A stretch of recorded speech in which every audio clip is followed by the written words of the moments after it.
ಸ್ನೇಹಿತರೆ, Oppo A15 phone ಐತೆ ನಮ್ಮ ಹತ್ರ ಇವತ್ತು. ಸೊ ಇದ್ರೊಳಗಡೆ ಸ್ಕ್ರೀನ್ ಲಾಕ್ ಐತಿ ನೋಡ್ಬೋದು. ಸೊ ಈ ಸ್ಕ್ರೀನ್ ಲಾಕನ್ನು ಇವತ್ತು ನಾವು ಕಂಪ್ಯೂಟರ್ ಬಳಸಿಕೆಯಿಂದ ಯಾವ ರೀತಿ ಅನ್ಲಾಕ್ ಮಾಡ್ತೀವಿ ಅಂತ ನಿಮಗೆಲ್ಲ ತೋರಿಸ್ತೀವಿ. ಇದೇ ರೀತಿ ಯಾವ್ದಾರ ಫೋನ್ ಒಳಗಿಂದ ಲಾಕ್ ಇಟ್ಟು ಮರೆತು ಹೋಗಿದ್ರಪ್ಪ ಅಂತಂದ್ರೆ ಸೊ ನಮ್ಮ ಹತ್ರ ತೊಗೊಂಬರಿ ಸಮತ್ ಮೊಬೈಲ್ ಬಸವನಬಾಯಿ. ಸೊ ಇದನ್ನ ಯಾವ ರೀತಿ ಅನ್ಲಾಕ್ ಮಾಡೋದು ಅಂತ ಹೇಳಿ ಇವತ್ತು ತೋರಿಸ್ತೀನಿ, ಯಾವ ರೀತಿ ಅನ್ಲಾಕ್ ಆಗುತ್ತೆ ಅಂತ ಹೇಳಿ. ಸೊ ನೀವೇನು ಟೆಕ್ನಿಷಿಯನ್ ಆಗಿದ್ರೆ, ಮೊಬೈಲ್ ರಿಪೇರಿ ಶಾಪ್ನರ್ ಆಗಿದ್ರೆ ವಿಡಿಯೋ ನೋಡಿ ಫಾಲೋ ಮಾಡ್ಬೋದು. ಟೂಲ್ ಬೇಕಪ್ಪ ಅಂದ್ರೆ ಕಾಂಟ್ಯಾಕ್ಟ್ ಮಾಡಿರಿ. ಸೊ ಟೂಲ್ ಕೂಡ ನಾವು ಪ್ರೊವೈಡ್ ಮಾಡ್ತೀವಿ. ಸೊ ಬರೀ ಇವಾಗ ಲಾಕ್ ಮಾಡಿ ತೋರಿಸ್ತೀನಿ ನಾನು. ಸೊ ಟೂಲ್ ಇವಾಗ ಆಲ್ರೆಡಿ ಓಪನ್ ಮಾಡಿದ್ದೀನಿ.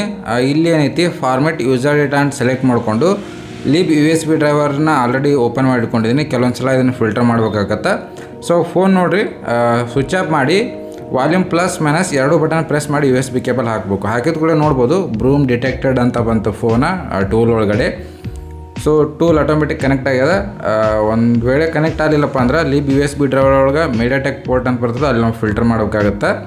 ಸೊ ಇವಾಗ ಟೂಲ್ ನಮ್ಮದು ಆಟೋಮೆಟಿಕ್ ತೊಗೊಂಡದು ಪೋರ್ಟ. ಸೊ ಫಾರ್ಮೆಟ್ ಕೂಡ ಆಗತ್ತೈತಿ. ಸೊ ನೋಡ್ಬೋದು ಯಾವುದೇ ರೀತಿ ಎರರ್ ಬರಲಿಲ್ಲ. ಯೂಸರ್ ಡೇಟಾ ಫಾರ್ಮೆಟ್ ಸಕ್ಸಸ್ ಅಂತ ಬಂತು, format user data end. So simply ಏನು ಮಾಡಿರಿ, USB ಕೇಬಲ್ ತೆಗೆದುಬಿಡ್ರಿ. ಇಮಿಡಿಯೇಟ್ ತೆಗಿಯೋಕೆ ಹೋಗ್ಬೇಡ್ರಿ. 5 ಸೆಕೆಂಡ್ ಬಿಟ್ಟು USB ಕೇಬಲ್ ತೆಗೆದು ಫೋನ ಆನ್ ಮಾಡಿರಿ. ಸೊ ಫಸ್ಟ್ ಬಿಟ್ಟು ಆನ್ ಆಗೋಕೆ ಫೋನ್ ಸ್ವಲ್ಪ ಟೈಮ್ ತೊಗೋತದೆ, ಅಲ್ಲಿ ತನಕ ವೇಟ್ ಮಾಡಿ.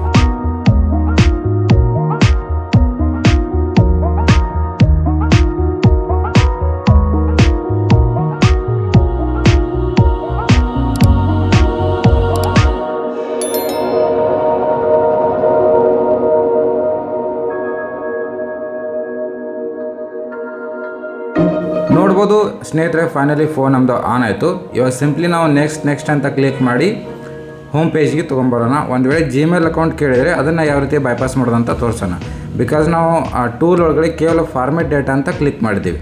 ಸೊ ನೆಕ್ಸ್ಟ್ ಅಂತ ಕ್ಲಿಕ್ ಮಾಡ್ತೀನಿ. ನೋಡ್ಬೋದು ಸ್ನೇಹಿತರೆ, ಟು ಪ್ರೊಟೆಕ್ಟ್ ಯುವರ್ ಫೋನ್ ಅಂದರೆ ಇದ್ರೊಳಗಡೆ ಇಮೇಲ್ ಅಕೌಂಟ್ ಐತಿ. ಇವಾಗ ಸಿಂಪ್ಲಿ ಬ್ಯಾಕ್ ಬಂದು ಎಮರ್ಜೆನ್ಸಿ ಕಾಲ್ ಮೇಲೆ ಕ್ಲಿಕ್ ಮಾಡಿ *8123# ಡಯಲ್ ಮಾಡಿ. ಸೊ ಆಟೋಮೆಟಿಕ್ಕಾಗಿ ಹೋಮ್ ಪೇಜ್ ಓಪನ್ ಆಗುತ್ತೆ. ಸೊ ಇದು ಎಲ್ಲ ಫೋನ್ಗಳಲ್ಲಿ ವರ್ಕ್ ಆಗೋಲ್ಲ, ಓನ್ಲಿ ಒಪ್ಪೋ ಫೋನ್ಗಳಲ್ಲಿ, ಅದು ಕೆಲವೊಂದು ಮಾಡೆಲ್ಗಳಲ್ಲಿ. ಒಂದು ವೇಳೆ ಸೆಕ್ಯೂರಿಟಿ ಅಪ್ಡೇಟ್ ಆಗಿದ್ರೆ ಅದು ಕೂಡ ವರ್ಕ್ ಆಗೋದಿಲ್ಲ. ಓಕೆನಾ, ನೋಡ್ಬೋದು ಇವಾಗ ಕಂಪ್ಲೀಟ್ಲಿ ನಮ್ಮ ಹೋಮ್ ಸ್ಕ್ರೀನ್ ಆನ್ ಆಯಿತು. ಸೊ ಈ ರೀತಿ ಒಪ್ಪೋ A15 ಒಳಗಡೆ ನೀವು ಸ್ಕ್ರೀನ್ ಲಾಕ್ ಇದ್ದರೆ ಅದನ್ನು ಬೈಪಾಸ್ ಮಾಡ್ಬೋದು, ನಾನು ಕೊಟ್ಟಿರುವಂಥ ಈ ಒಂದು ಟೂಲ್ ಮುಖಾಂತರ. ಟೂಲ್ ಬೇಕಂದರೆ ಡಿಸ್ಕ್ರಿಪ್ಷನಲ್ಲಿ ಕೊಟ್ಟಿರ್ತೀನಿ, ಕಮೆಂಟ್ ಮಾಡಿದರೆ ಕಮೆಂಟಲ್ಲಿ ಕೂಡ ನಾನು ರಿಪ್ಲೈ ಮಾಡ್ತೀನಿ. ಐ ಹೋಪ್ ನಿಮಗೆ ಈ ವಿಡಿಯೋ ಇಷ್ಟ ಆಗಿದೆ ಅನ್ಕೊಂಡು. ಈ ವಿಡಿಯೋ ಇಷ್ಟ ಆಗಿದೆ ಲೈಕ್ ಮಾಡಿ, ಶೇರ್ ಮಾಡಿ, ಸಬ್ಸ್ಕ್ರೈಬ್ ಮಾಡಿ. ಮತ್ತೊಂದು ವಿಡಿಯೋ ಸಿಗೋಣ. ಟೇಕ್ ಕೇರ್, ಬಾಯ್.